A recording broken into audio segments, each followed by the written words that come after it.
Hello friends, कैसे हैं आप सभी। आई होप बहुत ही अच्छे होंगे और अपनी पढ़ाई में व्यस्त भी बहुत होंगे और होना भी चाहिए क्योंकि अभी हमारे पास टाइम बहुत कम है। लेकिन बेस्ट पार्ट ये है कि हम हर एक टॉपिक को बहुत ही स्मार्ट तरीके से कवर करते हुए चल रहे हैं। तो आज डिस्कस करेंगे, जो आज का टॉपिक है फैमिली ग्रामिनी डिस्कस करेंगे। इससे प्रीवियस सेशन में हमने फैमिली डिस्कस की है लेमिनेसी। लेमिनेसी जो फैमिली है वो हमने डिस्कस की है। आज के सेशन में हम लोग डिस्कस करेंगे फैमिली ग्रामिनी, या फिर जिसको हम पोएसी के नाम से भी जानते हैं। आईसीबीएन के अकॉर्डिंग इसका नया नाम पोएसी है। डिस्कस करेंगे डिटेल में हर एक सेशन और इस तरीके से कवर करते चलेंगे कि 100% इस सेशन से बाहर हमारा एक भी क्वेश्चन नहीं जाना चाहिए। तो मैं तो कोशिश वो कर रही हूँ कि बिल्कुल भी नहीं जाना चाहिए, लेकिन आप भी सेशन को उस तरीके से लें कि हर एक पॉइंट आपका कवर होना चाहिए। आप नोट्स बनाएं, स्क्रीनशॉट लें, it's your headache, but important बात यह है कि कंसेप्ट अच्छे से क्लियर होना चाहिए।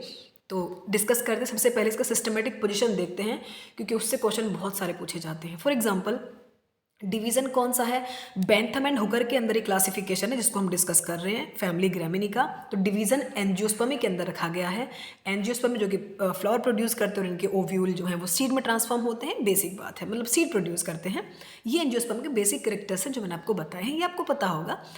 क्लास बात करें तो क्लास मोनोकोटिलीडन्स के अंदर इनको रखा गया है, यानी कि इनमें एक ही कोटिलीडन प्रेजेंट होता है इनके एम्ब्रियो में। तो ऐसी क्लास को हम लोग कहते हैं मोनोकोटिलीडन। जो हमने लास्ट फैमिली पढ़ी थी जिसमें लेमिएसी में हमने डिस्कस किया था कि वो डाइकोट्स थे, मतलब डाइकोटिलीडन्स थे, क्योंकि उनके एम्ब्रियो में दो कोटिलीडन्स प्रेजेंट होते हैं, इसलिए हम उनको डाइकोटिलीडन्स कहते हैं। नेक्स्ट बात है सीरीज ग्लूमेसी। इनको ग्लूमेसी सीरीज के अंदर रखा गया है। ग्लूमेसी सीरीज में रखने का मतलब ये है कि इनकी फैमिली में एक यूनिक कैरेक्टर है जिसको हम कहते हैं ग्लूम्स। ग्लूम्स प्रेजेंट होते हैं इनके फ्लावरिंग पोर्शन में, जो कि एज अ प्रोटेक्टिव स्ट्रक्चर की तरह काम करते हैं। पेरियंथ की तरह ही जो प्रोटेक्टिव स्ट्रक्चर की तरह काम करते हैं, उनको हम कहते हैं ग्लूम्स। इस ग्लूम्स के प्रेजेंस होने की वजह से ही इस सीरीज को ग्लूमेसी के अंदर रखा गया है। बेसिकली इस फैमिली को ग्लूमेसी सीरीज के अंदर रखा था बेंथम एंड हुकर ने। तो मेन बात इतनी है, यहाँ तक की बात समझ में आई। थोड़ा सा आगे बढ़ते हैं। जेनेरा है 520 प्लस जेनेरा है, 500 स्पीसीज हैं, अप्रॉक्स 500, इससे ज़्यादा भी हैं क्योंकि जब ये क्लासिफिकेशन आया था उसके बाद तो बहुत सारी स्पीसीज डिस्कवर होती रहती है, तो इससे प्लस में ही लिखना, ठीक है। नेक्स्ट बात वर्ल्ड वाइड है। भाई वर्ल्ड वाइड कह दो, कॉस्मोपॉलिटन, मतलब कि एज इनके जो मेंबर्स हैं, बेसिकली इसको हमें ग्रास फैमिली कहते हैं। ये जो फैमिली है ये ग्रास फैमिली है, ठीक है। तो इम्पॉर्टेंट बात, इसमें सीरियल्स जो होते हैं, जितने भी हमारे अनाज वगैरह हैं वो सभी इसके अंदर आते हैं। तो ये हर जगह पाई जाने वाली प्रजाति है। जो इसके अंदर जितने मेंबर्स हैं वो मतलब मोस्टली हर जगह ही पाए जाते हैं, टेम्परेट रीजन्स में खास तौर पे, अदरवाइज हर रीजन में प्रेजेंट होते हैं। ज़्यादातर अगर हम बात करें इस फैमिली के मेंबर्स की तो वो एनुअल होते हैं। एनुअल मतलब कि एक वर्षीय। अपने लाइफ साइकिल को वो एक साल के अंदर ही कंप्लीट कर लेते हैं, मतलब हम उनको कल्टिवेट कर लेते हैं अप्रोक्स 1 साल में, ठीक, 1 साल में, ठीक है। लेकिन कुछ एक्सेप्शन भी हैं। कुछ ऐसे होते हैं जिनकी लाइफ साइकिल 2 साल में कंप्लीट होती है, पेरेनियल होते हैं। कुछ ऐसे भी हैं जो कि बहुवर्षीय भी होते हैं, मतलब कई साल में उनकी लाइफ साइकिल कंप्लीट होती है। कुछ क्लाइंबर्स भी होते हैं। अगर मैं बात करूं नेक्स्ट, तो भाई मोनोकॉट, मैंने एक बेसिक सी बात आपको जब रूट पढ़ाया था तो भी बताई थी कि जो रूट्स होते हैं यदि वो मोनोकॉट है तो एडवेंटिशियस होगी, और यदि डाइकॉट होते हैं तो टैप रूट सिस्टम होता है, जैसे कि हम लास्ट फैमिली में भी डिस्कस किया था। जितनी भी फैमिलीज डाइकॉट्स की होंगी, यानी कि डाइकॉटिडीन्स होंगी, उनमें मेजरली जो सिस्टम होगा रूट्स वाला वो होगा टैप रूट, ठीक है। लेकिन जब हम बात करते हैं मोनोकॉट्स की तो उसमें जो रूट्स होती हैं वो एडवेंटिशियस होती हैं, फाइब्रस होती हैं। लेकिन आपसे ये क्वेश्चन मैंने इसलिए हाईलाइट किया क्योंकि ये क्वेश्चन पूछा गया था कि मेज में जो मक्का है वो भी इस फैमिली का ही मेंबर है। तो मेज में जो रूट्स हैं वो किस तरह की होती हैं? तो मेज में जो रूट्स है वो स्टिल्ट टाइप की होती है, मतलब स्टिल्ट रूट हैं, जो कि इसी का एक प्रकार है। उस तरह की रूट्स इसमें पाई जाती हैं। आई होप चीज़ें बहुत अच्छे से क्लियर हो रही होंगी। नेक्स्ट अगर बात करते हैं इसके स्टेम की, ये वेजिटेटिव स्ट्रक्चर है जो कि हमको पता होना चाहिए। स्टेम जो होता है हर्बेशियस होता है, पूरा हरा भरा होता है। जो स्टेम है लचीला होता है, लेकिन कुछ वुडी भी होता है। वुडी लाइक जो बैम्बू है उसको भी इसी फैमिली में रखा गया। तो जो बैम्बू है उसका स्टेम तो बिल्कुल वुडी होता है। तो हर तरह के है ना वैरायटी, लेकिन मेजरली हर्बेशियस हैं। अदरवाइज सारी स्पीसीज़ के वेरी मतलब स्पेसिफिक चीज़ें हैं। फॉर एग्जांपल जैसे वुडी होता है तो वो बैम्बू का है, और इनका स्टेम काफ़ी इरेक्ट होता है, बिल्कुल स्ट्रेट होता है, और क्रीपिंग भी होता है कुछ मेंबर्स में। तो स्टेम जो है बेसिकली काफ़ी सॉलिड होता है। अगर सॉलिड की बात करें, ये आपसे पूछा गया क्वेश्चन है कि जो सॉलिड होता है स्टेम वो कौन सी स्पीसीज़ में है, तो वो होता है मक्का, यानी कि मेज़ में जो इनका स्टेम होता है काफ़ी सॉलिड होता है। यहाँ तक की बात क्लियर है। थोड़ा सा आगे बढ़ते हैं, हम बात करते हैं लीफ की, और मैं ये भी बताऊंगी कि इससे एग्जाम में कौन सा क्वेश्चन पूछा गया था, वो अभी आएगा। लीफ जो हैं पोएसी फैमिली के जो मेंबर्स हैं उनकी लीफ काफ़ी सिंपल हैं, ऑल्टरनेट होती हैं, इस तरह से वेनेशन है, इस तरह से, ठीक है, पैरल वेनेशन है। अब आप एक बात बताओ, जब आप मोनोकॉट्स पढ़ते हैं तो उसका यही कैरेक्टर है कि जो लीव्स हैं वो पैरल वेनेशन होता है उसमें, जबकि जब आप डाइकॉट पढ़ रहे थे उसमें किस तरह का रेटिकुलेट वेनेशन था। लेकिन जब आप पढ़ेंगे मोनोकॉट तो उसमें जो लीफ का वेनेशन होगा वो पैरल वेनेशन होगा। ये बात नोट कर लेना। डाइकॉट्स और मोनोकॉट्स के जो डिफरेंस है वो भी मैंने एक पर्सनल मतलब स्पेसिफिक वीडियो बनाया हुआ है और मैंने मेंशन भी किया है, प्लेलिस्ट में उसको डाल भी दूंगी, वो अच्छे से देख लेना, आपको क्लियर हो जाएगी जो डाइकॉट्स के कैरेक्टर्स क्या होते हैं और मोनोकॉट्स के कैरेक्टर्स क्या होते हैं, ठीक है। लेमिना की बात करें तो लेमिना एक इम्पॉर्टेंट पार्ट है इसका, क्योंकि लेमिना से एक आउटग्रोथ निकलती है जिसको हम कहते हैं लिग्यूल। और लास्ट टीजीटी यानी कि 2021 वाला जो पेपर था उसमें यही क्वेश्चन पूछा गया था कि लिग्यूल जो है वो कौन सी फैमिली प्रेजेंट होते हैं। तो लिग्यूल हमारे ग्रैमिनी या फिर पोएसी फैमिली में प्रेजेंट होते हैं, और ये लेमिना की आउटग्रोथ के दौर, मतलब जो पतली सी झिल्ली होती है, ऐसी झिल्ली की तरह का स्ट्रक्चर ग्रो होता है, लेमिना की आउटग्रोथ उसको बोलते हैं, जिसको हम कहते हैं लिग्यूल। यहाँ तक की बात क्लियर है। अब आगे बढ़ते हैं। अब हम बात करते हैं इसके फ्लोरल कैरेक्टर्स की। जो फ्लोरल कैरेक्टर्स है वो सबसे पहले देखेंगे हम इन्फ्लोरेसेंस। इन्फ्लोरेसेंस में क्या होता है, इन्फ्लोरेसेंस कहते हैं बेसिकली अरेंजमेंट ऑफ फ्लावर्स, कि किसी भी प्लांट के ऊपर फ्लावर्स का अरेंजमेंट किस तरह से है उसको एक टर्म दिया गया है जिसको हम कहते हैं इन्फ्लोरेसेंस। तो ये इन्फ्लोरेसेंस सबसे पूछा जा सकता है वो किस प्रकार का होता है।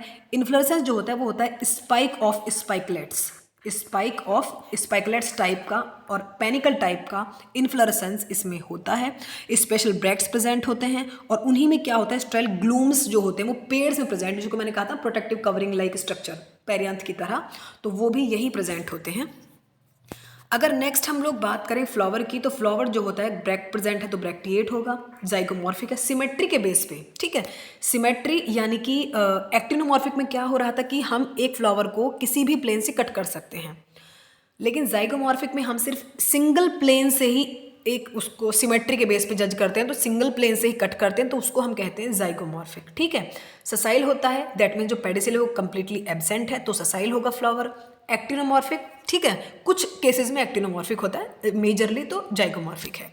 हर्मेफ्रोडाइट है, दैट मीन जो मेल सेक्स ऑर्गन है और फीमेल सेक्स ऑर्गन है वो सेम ही प्लांट में प्रेजेंट होंगे, लेकिन कुछ मेंबर्स ऐसे भी हैं जिनमें यूनिसेक्सुअल होता है, मतलब कुछ कभी कभी कोई प्रजाति ऐसी है जिसमें कि यूनिसेक्सुअल होता है, मतलब कि जो मेल सेक्स ऑर्गन और female sex organ different plants में प्रेजेंट होते हैं, तो उसको हम कहते हैं यूनिसेक्सुअल।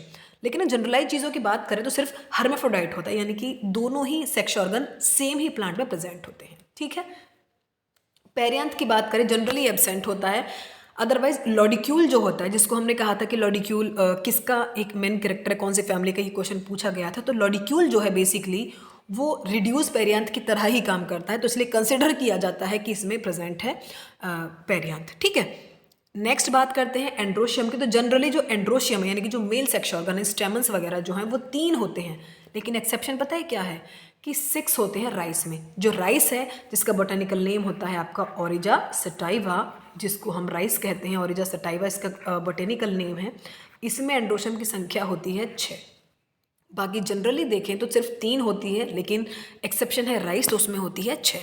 गाइनोशियम जो कि फीमेल सेक्स ऑर्गन्स हैं वो होते हैं मोनोकार्पलरी, यानी कि जो सिंगल कार्पल प्रेजेंट होता है, इनके ओव्यूल सिंगल ओव्यूल इनके पास प्रेजेंट है। ओवरी होती है सुपीरियर, प्लेसेंटल होता है इनका बेसल, जो प्लेसेंटल है वो बेसल होता है, ठीक है, बेसल होता है प्लेसेंटल। और स्टाइल होती हैं 2। स्टिग्मा काफ़ी फैदरी है, मेज़ में जो स्टिग्मा है वो काफ़ी बड़ा होता है और सिल्की होता है, ठीक है। और फ्रूट होता है कैरियोप्सिस टाइप। ये आपसे पूछा जा सकता है कि जो फ्रूट है इस फैमिली का वो किस प्रकार का होता है, तो बेसिकली कैरियोप्सिस है, और कभी कभी बेरी और नट प्रकार का भी हो सकता है, लेकिन जनरलाइज करेगा चीज़ों को तो फ्रूट सिर्फ कैरियोप्सिस टाइप का ही होगा। सीड एंडोस्पर्मिक है, पॉलिनेशन क्रॉस पॉलिनेशन है। पॉलिनेशन की बात करें तो मैंने लास्ट अप्रोक्स 4 से 5 सेशन पहले पॉलिनेशन का जिक्र किया था, जिसमें सभी एग्जांपल्स क्लियर किए थे, बेसिक चीज़ें बताई थी एकदम, वो अच्छे से क्लियर कर लेना। और क्रॉस पॉलिनेशन वो भी वाइंड के थ्रू होता है। तो यहाँ तक की बात क्लियर हुई। वेजिटेटिव कैरेक्टर्स पढ़ लिए, फ्लोरल कैरेक्टर्स पढ़ लिए। अब हम बात करते हैं फ्लोरल डायग्राम की। फ्लोरल डायग्राम की बात करें तो ब्रैक्टिएट, ब्रैक्ट प्रेजेंट है तो ब्रैक्टिएट होगा। ये साइन होता है जाइगोमॉर्फिक का। ये बाइसेक्सुअल होते हैं, क्योंकि male sex organ female sex organ same plant में प्रेजेंट है तो बाइसेक्सुअल है। पेरियांथ होते हैं 2, एंड्रोशियम 3 है, लेकिन ओरिजा सटाइवा यानी कि राइस की बात करें तो 6 होते हैं, और गाइनोशियम है 1, और सुपीरियर ओवरी तो साइन होगा ये। ठीक है, अच्छे समझ में आ गया, सारी चीज़ें क्लियर हो गई। ये होता है इसका फ्लोरल डायग्राम। इकोनॉमिक इंपॉर्टेंस की बात करें तो भाई सभी जितने भी अनाज हैं वो सभी इसी के अंदर रखे गए हैं। फॉर एग्जांपल अगर आपसे बात करते हैं ओरिजा सटाइवा, जिसको हम राइस कहते हैं, जियामेज जो कि मक्का है, हॉर्डियम वल्गरे बाजरा, ट्रिटिकम वल्गेर वीट, एविना सटाइवा, ये सभी इसी के मेंबर हैं। यानी कि जितने भी सीरियल्स हैं ये सभी इसी में रखा गया। एविना सटाइवा वगैरह जो भी हैं, जिसको हम जई कहते हैं, इसको ओट्स यानी कि जई कहते हैं। सोरघम वल्गरे ज्वार जो होती है, बेम्बू, ये सभी इसी की प्रजातियां हैं। और आपका खसखस जो हो गया, जिंजर ग्रास जो हो गई, सेक्युरम सेरेवसी ऑब्वियसली शुगर केन तो है ही, तो ये सभी इसी के मेंबर्स हैं। आई होप सभी इंपॉर्टेंट चीज़ें हमने कवर कर ली। बाकी नेक्स्ट फैमिली डिस्कस करेंगे, आई थिंक कैरीफिलेसी या फिर रोजेसी डिस्कस करते हैं। तो मिलते हैं नेक्स्ट सेशन में। इस सेशन में अपने अच्छे अच्छे कमेंट्स करना, लाइक करना, शेयर करना, सब्सक्राइब करना। सब्सक्राइब और लाइक करने में कंजूसी मत किया करो। बाय।